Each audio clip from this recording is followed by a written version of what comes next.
Philippines or Metro Manila. When you say CBDs, it means this is Central Business District po natin. Hopefully, we can pass by the CBD of Pasay City because this one, actually, we are now in the boundary of two cities. To your right side is going to Pasay. To your left side, nakikita nyo ba yung nakikita po? Yes. That one to your left side is going to Parañaque City. Okay, nasa gitna po tayo. Okay, so this one, we have one of the biggest churches here in Metro Manila, and we call it the Baclaran Church. So it can accommodate 15,000 people. Sa Bohol po ba, ang ganda ng mga churches na sa Bohol? Yung Baclaran Church. Tama po, Bohol kayo, diba? Tama ba ko? Baka nagkamali ako, sir. Hindi. Taga saan mo kayo, sir? Dumagi. Sir, baka naman may ano dyan sa Dawin, sir. Ano pa ang Dawin ka, sir? Tayo na lang mag-usap, sir. Hindi, maganda yung diving spot niyo, sir. Apple Reef. Tama po, sir. Yan. Anyway, ladies, may usap tayo, sir. So anyway, ladies and gentlemen, anong pinakamalaking church sa Bohol? By the way, if you look to your right side, you will see buildings, of course, but later you will see three. Baklayon came from the word baklay, di ba? It means to walk. Baklayin mo. Oo. Dito naman, Baclaran came from the word baklang tumatakbo. Baclaran. Tumatawag ka ba dyan, ha? Tinawagan mo na? Okay, very good. Baclaran came from the word baklad, which means fish cage or fish cages. Kasi dati, nung unang panahon pa na ninuno natin, this area is used to be part of Manila Bay. Okay, so ito na yung tinatawag po natin na reclaimed area. So from here, going to SM Mall of Asia to your left side po natin. So when the Spaniards came here to this area, the Spaniards asked the Filipinos, "Hola amigo, Dora the Explorer, ¿cómo se llama de este lugar?" Palakpakan niyo naman ako, grabe naman.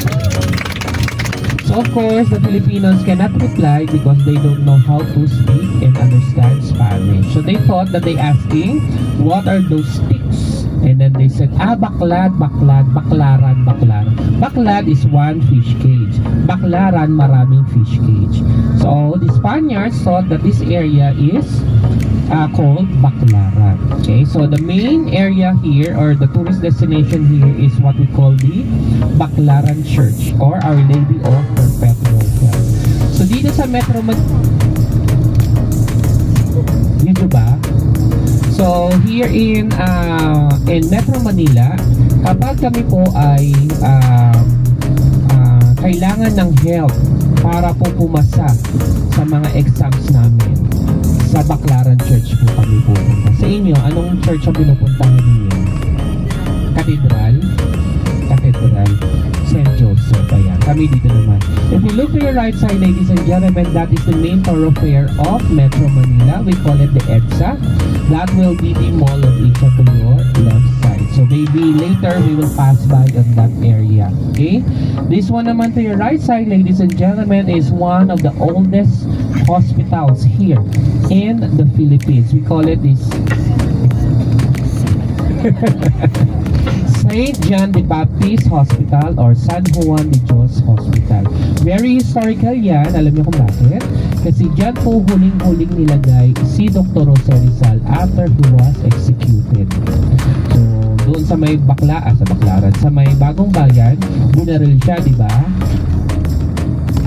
So, binaril siya, di ba? Pagbaril sa kanya, dinala kagad siya sa hospital para i-check kung buhay pa siya or hindi. And then yung hospital na yon is San Juan de Dios Hospital. But that is not the original location of the San Juan de Dios Hospital. It's in Intramuros. May Intramuros tour ba kayo? Yan, tingnan natin, ha? So, yun po. So, yun po yung ating St. John the Baptist Hospital. If you look to your right side, ladies and gentlemen, you will see some of our embassies here. That one to your right side will be the annex of U.S. Embassy. Okay na ng U.S. Embassy, no? Meron na silang annex. The other one naman is the Japan Embassy naman po natin. Okay? This area is Pasay City na po to, ha? And then you will see a basketball venue here to your right side. And this is what we call di pala yan.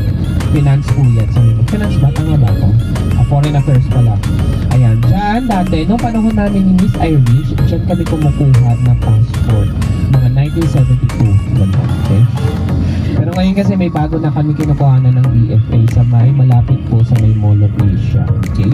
So this one naman to your right side is the Cuneta Asylum, named after the former not president, but mayor of Pasay City, and his name is none other than Pablo Cuneta, the father of Sharon Cuneta. Ayan po. Hindi yan siguro ka-level 6, ka-level 2 rin. Ano yun? Ka-batch si Sharon Cuneta. Ano na kayo yun, di ba? Catherine Bernardo na kayo, di ba? Tayo pala. Parang ayaw mo, ha? Sabi yun nila, sir, Sharon Cuneta. This one naman to your right side is going to Makati City. This area, this road po na makikita ninyo, we call it the Buendia. Buendia came from the Spanish word buen means good, and then dia means morning. Good morning. So, meron kasi ditong guard na parating sinasabi, Buendia. So, good morning. And then yung mga Filipino, hindi naman nila alam kung ano yung ibig sabihin ng Buendia na yun. So, akala nila apelido siya. Buendia. If you look to your left side, ladies and gentlemen, that will be the area or the complex of CCP Complex, or Cultural Center of the Philippines. It has lots of buildings that promote the cultural arts and dances of the Philippines po natin. So, hopefully later madadaanan po natin yan sa may bandang. So, don't worry kasi going to Okada siguro dyan tayo dadaan. Hopefully, ha? Dyan po tayo dadaan sa may bandang left side po natin. This one naman to your right side will be the condominiums and hotels in Pasay City. Some of the best hotels here in Pasay City. Okay, so we call this area or this road is one of the main roads going to Manila, and we call it the Rojas Boulevard. Pinangalan kay Manuel Rojas. So this one will pass Parañaque City, Pasay City, and Manila City. Okay? Kapag meron po kayo nakitang harapan, tingin sa harapan, meron po kayo makikitang cute na tour guide. Very good, thank you. Joke lang. Sa iba ng harapan po ninyo, meron kayo makikitang stoplight. That is the boundary of Manila and Pasay City. So kapag lumagpas na po tayo dyan sa stoplight na yan, ibig sabihin, Manila City na po tayo. If you look to your left side, ladies and gentlemen, nakikita nyo ba yung nakikita ko? Very good. Yan will be, that will be the main building of CCP. So we call it the Cultural Center of the Philippines. Now the architectural design of that one is what we call the robust architecture. So ibig sabihin, sobrang tigas po ng mga ginamit na mga materials po sa building na po yan. Kasi meron na po yung earthquake proof, fire proof, and proof of purchase. Nakakatawa.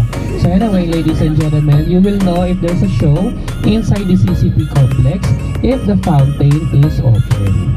Okay? So bukas po ba ang fountain? Only female singer na nagkumanta ng dalawang Disney princesses.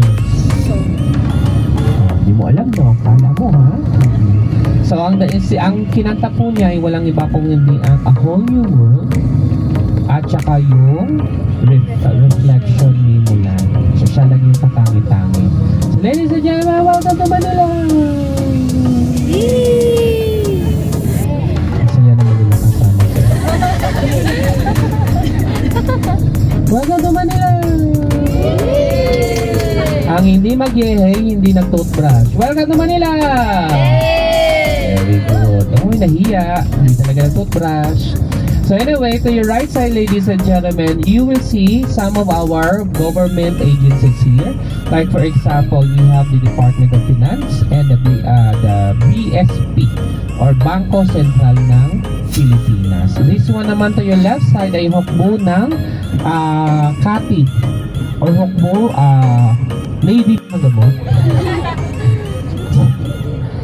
Okay, kung kayo is the NBI or National Bureau of Investigation po natin. Okay? So, under renovation po siya kasi medyo luma na po yung ating train po dyan. Okay? And then, along dito po is makikita nyo na po natin ang LSU or the South University of the Philippines po natin. Okay? And then this one naman to your right side, ladies and gentlemen, ay ang ating Department of Justice. Mga babae bawal mag-aral. Inaalam niyo ba kung ano ginagawa ng mga babae? Nagti-TikTok lang during the time. Wala silang ginawa kundi mag-TikTok. One in Manila, one in Diliman, and one in Los Baños. So if you're wondering, sir, bakit marami pong UP? Well, compact yun. Hindi lang.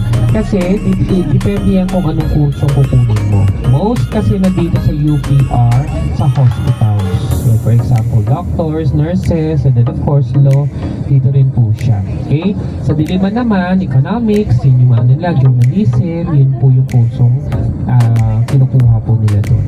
Sa UP Los Baños naman po, ang kinukuha naman nila ay all about